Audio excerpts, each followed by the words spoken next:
racing away. That's it very hard through the offside.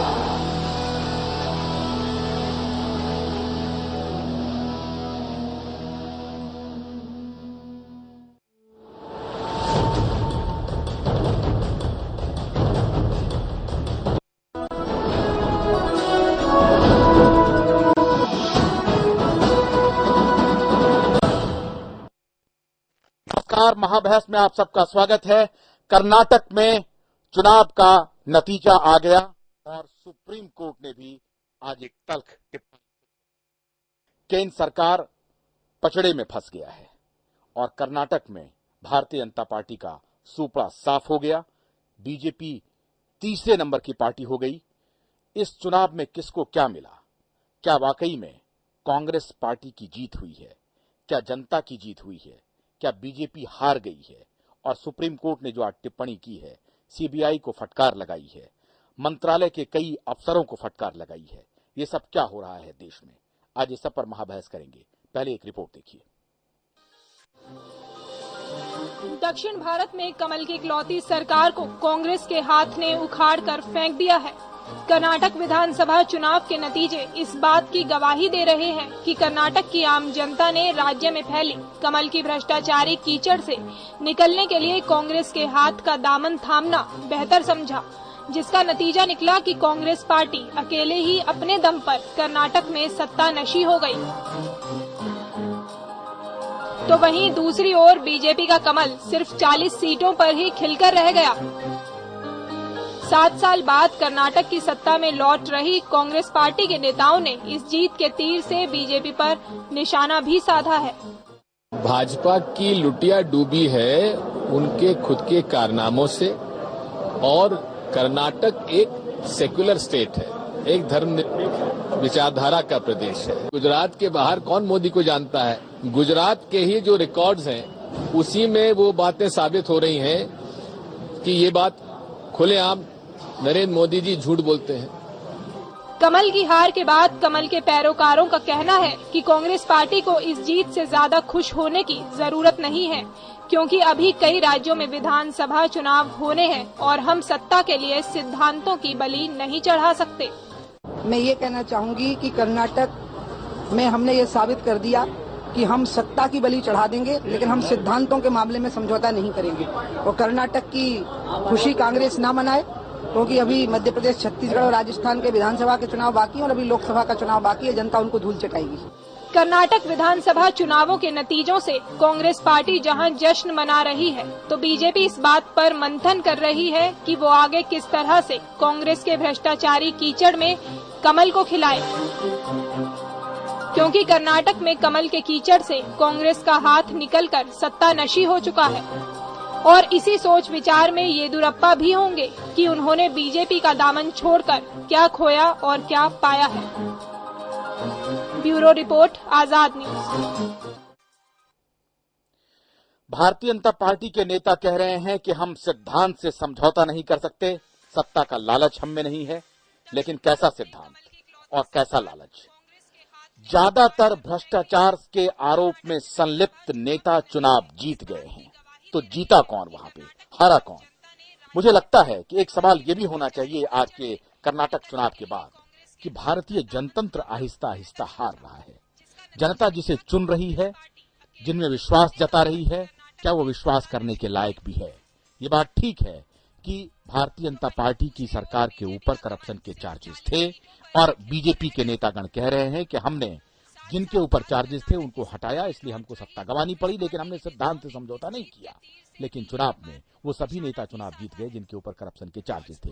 हमारे साथ अंबिकानंद सहाय, नवनीत कसाना और एक नए मेहमान जुड़े हैं, विजय शंकर सहाय, एंथ्रोपोलॉजिस्ट हैं, समाजशास्त्री हैं। आपका बहुत बहुत स्वागत है विजय जी। नवीन सिन्हा और कमलकांत गौरी हमेशा की तरह हमारे साथ हैं। अंबिका जी, क्या ये पूछना अतिशयोक्ति होगी कि कर्नाटक में जनता आज हार गई? मैं आपसे पूरी तरह सहमत हूं। हालांकि बहुत कम आपसे मैं सहमत होता हूं, आज मैं सहमत हूं। अब देखिए देश का दुर्भाग्य, करप्शन वहां एक मुद्दा था, तो हारने वाली पार्टी भ्रष्ट डिक्लेयर हो गई और कांग्रेस पार्टी जो भ्रष्टाचार की गंगोत्री है, और आज तो तरह तरह के इशारे सुप्रीम कोर्ट भी कर रही है। और जिस दिन कर्नाटका में चुनाव हो रहा था, रेल भवन में भ्रष्टाचार का भंडाफोड़ उसी दिन हुआ। और देखिए कितनी जबरदस्त कांग्रेस की जीत है। ये क्यों है, इसको समझना होगा। इस देश की पॉलिटिकल सिस्टम आज हार गई है कि अन्ना हजारे कहते हैं कि जब तक आप राइट टू रिजेक्ट नहीं देंगे तो अंडर द गिवन सर्कमस्टांसेस अगर इससे कोई नाराज है तो इसको चुन लेता है। उस समय वो मूल्यांकन करने की स्थिति में यदि है तो भी निर्णय लेने की स्थिति नहीं, उसके पास ऑप्शन नहीं है। तो क्या इससे तो आप उनको कुछ ग्रोस मार्क्स देंगे जनता को कि विकल्पहीनता की स्थिति है, इसलिए जो लेसर एबल है उसको चुन लिया? देखिए, जनता को डायरेक्ट दोष मैं नहीं दूंगा। जनता के सामने ऑप्शन रख दिया जाता है कि आप इसको चुनिए या इसको चुनिए, उसको एक को चुनना है। और अगर मताधिकार का प्रयोग जनता नहीं करे तो आप सब फिर डंडा उठा के खड़े हो जाएंगे कि जनता तो प्रजातंत्र में इंटरेस्ट ही नहीं लेती है। जनता के पास इस देश में ऑप्शन क्या है? अगर भारतीय जनता पार्टी कर्नाटका में भ्रष्ट है तो मैं एक ही सवाल सबसे पूछना चाहता हूं कि कांग्रेस कौन सी दूध की धुली पार्टी है जिसको इतनी बहुमत से जिता दिया जाए? नहीं, वो लेकिन वो ये कह सकते हैं कि नहीं, कांग्रेस के ऊपर जो चार्जेस थे या कांग्रेस के स्थानीय जो नेता हैं उनकी छवि साफ सुथरी है। भाई साहब देखिए, या फिर जो वर्तमान सरकार है उसके बरक्स साफ सुथरी है। पॉलिटिक्स परसेप्शन से चलता है।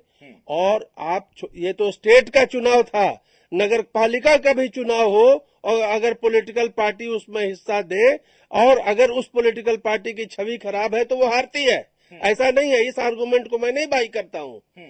मैं कह रहा हूं कि जनता के पास विकल्प ही नहीं है, भ्रष्ट लोगों को समर्थन देना ही है, देने के अलावा कोई चारा नहीं है। कोई चारा नहीं है।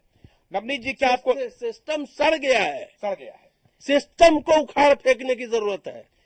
क्या यह मान लिया जाए कि अब भारतीय जनतंत्र में विकल्पहीनता की स्थिति है और इसका खामियाजा भुगतना पड़ रहा है? क्या यह सच नहीं है कि जनतंत्र हार रहा है?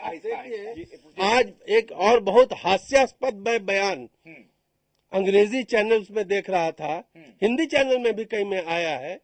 लोग सवाल खड़ा कर रहे हैं कि ये तो नरेंद्र मोदी की हार है। अब देखिए, है नरेंद्र मोदी की हार है और भ्रष्टाचार की गंगोत्री की जीत है।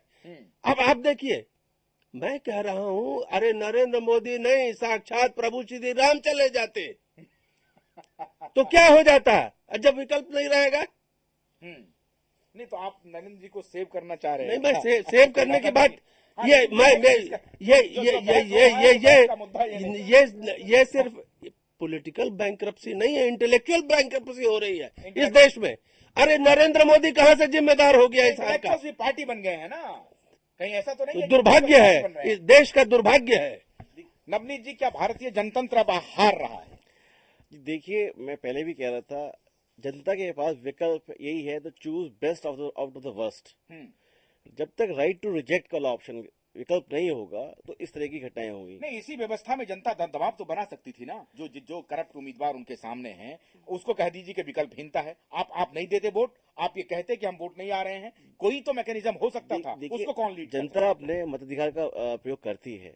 5 साल में एक बार मौका मिलता है, लोग वोट देने जाते हैं, लेकिन वहाँ विकल्प भी लिमिटेड होते हैं। अब देख लेते हैं कि कौन ज्यादा करप्ट है उसको छोड़ देते हैं, कम करप्ट है उसको अपना लेते हैं। लेकिन आज कांग्रेस जो कर्नाटक में जीती है, कांग्रेस का केंद्रीय नेतृत्व है वो अपने क्षेत्रीय नेताओं को मजबूत करता है। उसके विपरीत भाजपा का जो केंद्रीय नेतृत्व है अपने क्षेत्रीय नेताओं को कमजोर करता है। इसके कारण से कर्नाटक में बीजेपी की भारी हार हुई है। चलिए, मैं आप दर्शकों को बताना चाहूंगा कि हमने ये सवाल क्यों खड़ा किया, क्योंकि विजय जी हमारे साथ हैं जो मानव शास्त्री हैं और बड़ी बारीकी से ह्यूमन इवोल्यूशन को पढ़े हैं, समझे हैं, उनके गुणों को, उनके दुर्गुणों को समझने की उन्होंने पूरी जिंदगी कोशिश की है। इसलिए महत्वपूर्ण सवाल विजय जी आपसे है कि भारतीय समाज या भारतीय जनमानस जैसे जैसे इवॉल्व कर रहा है, हम दुनिया की बात नहीं कर रहे हैं, मानव सभ्यता खाली भारत के संदर्भ में कर रहे हैं, क्या आपको लगता है कि भारतीय जो पॉलिटी है वो अभी अपरिपक्व है, या परिपक्व तो है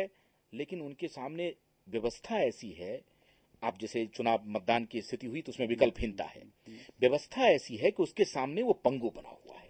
आप बिल्कुल सही कह रहे हैं। देखिए, हमारे यहाँ डेमोक्रेसी है आप डेमोक्रेसी की हिस्ट्री को पढ़िए कि ग्रीस में कैसे स्टार्ट हुआ था, वहाँ कौन लोग सिटीजन्स होते थे और सिटीजन्स होने के लिए कितने क्वालिफिकेशन की आवश्यकता होती थी। हमारे यहाँ कोई क्वालिफिकेशन नहीं है सिटीजन होने के लिए। सब हर जो भी आदमी 18 साल का होगा वो सिटीजन हो गया। और कोई भी हमारे पास दूसरा, भ्रष्टाचार की बात आज सभी जगह चल रही है। हम एक छोटा सा शेर जरूर कहना चाहेंगे, वो ये है कि बदनाम चमन को करने को बस एक ही उल्लू काफी है। हर शाख पे उल्लू, पंचायत से पार्लियामेंट तक। तो अंजाम हिंदुस्तान का क्या होगा? इस मामले में हम अंबिका जी से बहुत सहमत हमको है कि देश की बहुत ही हालत खराब है। भ्रष्टाचार हमारी एक संस्कृति होगी, क्यों पॉलिटिकल संस्कृति नहीं होगी। सिटीजनशिप पर अब सवाल उठना और मैं आपको बता रहा हूँ, मैंने एक बार साउथ में भी रिसर्च किया है। मैंने देखा वो जितना अधिक जो भ्रष्टाचार के द्वारा जितना अधिक धनवान होता है, जितने पैसे बनाता है, उसकी पूजा होने लगती है। तो ये हमारी संस्कृति में बहुत बड़ा बदलाव आ रहा है कि भ्रष्टाचार के द्वारा हम अपने को स्थापित करते हैं समाज में और हमारे समाज में बहुत महत्व बढ़ जाती है। तो ये तो एक छोटा मोटा बीजेपी और कांग्रेस, इसके सभी की हालत खराब है और सभी में भ्रष्टाचार है। इससे कोई भ्रष्टाचार ही कारण रहा हो कर्नाटका में, ये मैं नहीं समझता हूँ। दूसरी बात, एक और बात मैं कहना चाहूँ, पॉलिटिकल पार्टिसिपेशन और पॉलिटिकल अवेयरनेस में भी हमको देखना पड़ेगा। ये शोध का विषय है। ये सारी चीजें, जैसे एक घटना जो आज हुई है कर्नाटका में, इसको हम शोध करें तो हिंदुस्तान की जो पॉलिटिकल स्थिति है उसको हमको बहुत समझने में मदद भी मिल सकती है कि कौन वोट देने जा रहे हैं। हम अवेयर हैं, जाते नहीं हैं, और हम अवेयर नहीं है वो ज्यादा जा रहे हैं वोट देने के लिए। तो ये पॉलिटिकल अवेयरनेस और पॉलिटिकल पार्टिसिपेशन, इन सब चीजों को भी हमको एक शोध का विषय है, भी होनी चाहिए इस मामले में कि आखिर भारतीय राजनीति का हश्र आने वाले समय में क्या होगा, कौन सा दिशा पकड़ेगा। हम दावे के साथ कह सकते हैं क्योंकि दिन भर हम लगातार विभिन्न चैनलों को देखते रहे और हमने तय किया, हमारी एडिटोरियल टीम ने तय किया कि आज कोई बहस मुबाहिसा नहीं होगा दिन भर, क्या चुनाव में कौन जीता कौन हारा। आज ये होगा रात के 8 बजे कि बौद्धिक रूप से क्या हम बैंकरप्ट होते जा रहे हैं। जिस तरह विजय साहे ने इशारा किया कि सिटीजनशिप हमारे यहां मुद्दा नहीं है, सिटीजन कौन होगा, इसको लेकर के आज हमने तय किया था कि आज भारतीय जनतांत्रिक पद्धति पर गंभीर चर्चा होनी चाहिए। नवीन जी, क्या आपको लगता है कि भारतीय जनतंत्र में कर्नाटक में जनता हार गई है आज? देखिए, आप राजनीति नहीं, उसकी फिलॉसफी पर आप डिस्कशन पर लेके आए हैं। जी बिल्कुल बिल्कुल। तो आवश्यकता है इस बात की आज। नहीं, निश्चित आवश्यकता होगी। और शाह साहब ने अन्ना हजारे का एग्जाम्पल दिया। तो अन्ना हजारे ने अपने कैंपेन में ये कहा था कि हम वैसे कैंडिडेट को सपोर्ट करेंगे जो अच्छे हों। मैं किसी पॉलिटिकल पार्टी पर नहीं जा रहा हूँ कि कांग्रेस जीत गई, कि बीजेपी हार गई और ये हार गया, वो जीत गया, देवेगौड़ा जीत गए और कोई करोड़पति जीता, अरबपति जीता, चूंकि 900 करोड़ के लोग भी कैंडिडेट ले रहे थे। जो मुख्य मुद्दा है कि करीब 4,500 कैंडिडेट थे 224 असेंबली सीट्स के लिए। मुझे अन्ना हजारे जी से, चाहे वैसे लोगों से ये पूछना कुछ की जरूरत है, क्या उसमें से 40 लोग भी ऐसे नहीं मिले जिनके लिए लोग जाके कैंपेन करते या फिर वहां पर? अन्ना हजारे ने उसी में कहा यदि कोई फिट नहीं है तो ऑल मस्ट बी रिजेक्टेड, फिर चुनाव कराओ। जब अच्छे कैंडिडेट लाओगे तो हम देंगे वोट, और चाहे जितना भी खर्च हो जाए होते रहे। ऐसा है कि वैसे भी कैंडिडेट थे जिनका रिटर्न सिर्फ 20,000 रुपया 30,000 रुपया महीना का था और उनको जनता ने नहीं चुना। जनता ने नहीं चुना। कर रहे हैं। मेरा जो इशारा है, देखिए, नहीं, एक मिनट साहब नहीं, सिस्टम के भीड़ चाल के ऊपर नवीन जी अगर इशारा कर रहे हैं साहब, तो हमको लगता है ये ठीक कह रहे हैं। नवीन जी ठीक है। पॉइंट है कि कोई पब्लिक मीटिंग में या ड्राइंग रूम में बैठ के बोलने से कि अच्छे लोगों को चुनिए और वहां पर आप जनता के बीच में नहीं जाइए। आप 25 कैंडिडेट को कम से कम आप लेसर बिल को आइडेंटिफाई करते और वैसे लोग, चाहे पूरे सम्मान के साथ अन्ना हजारे के साथ, चाहे वैसे लोग जो बोलते हैं कि नहीं साहब। और जहां तक सिटीजनशिप वोटिंग राइट की सवाल है, देखिए, मैं महात्मा गांधी का एक लाइन बताना चाहूंगा लोगों को। साउथ अफ्रीका की बात कहे चाहे कहीं पे, उन्होंने कहा था कि इंडियन पीपल में be poor, illiterate, but common sense is very strong. और सेंस की बात तो करते हैं लेकिन उसका कभी भी नहीं, चूंकि मेजोरिटी विंस। चलिए एक छोटा सा ब्रेक ले रहे हैं, ब्रेक के बाद लौटेंगे। तो गांधी की बात जो नवीन जी कह रहे हैं कि भारत के लोग गरीब जरूर हैं लेकिन इंटेलिजेंट बहुत हैं, वो सोच से बहुत विकसित हैं। मेरा सवाल है कि सोच से जरूर विकसित हों लेकिन व्यवस्था ऐसी बनी है जहां उनको बराबर हारने का ही मौका मिल रहा है। ब्रेक के बाद लौट रहे हैं, महाबहस अभी जारी है।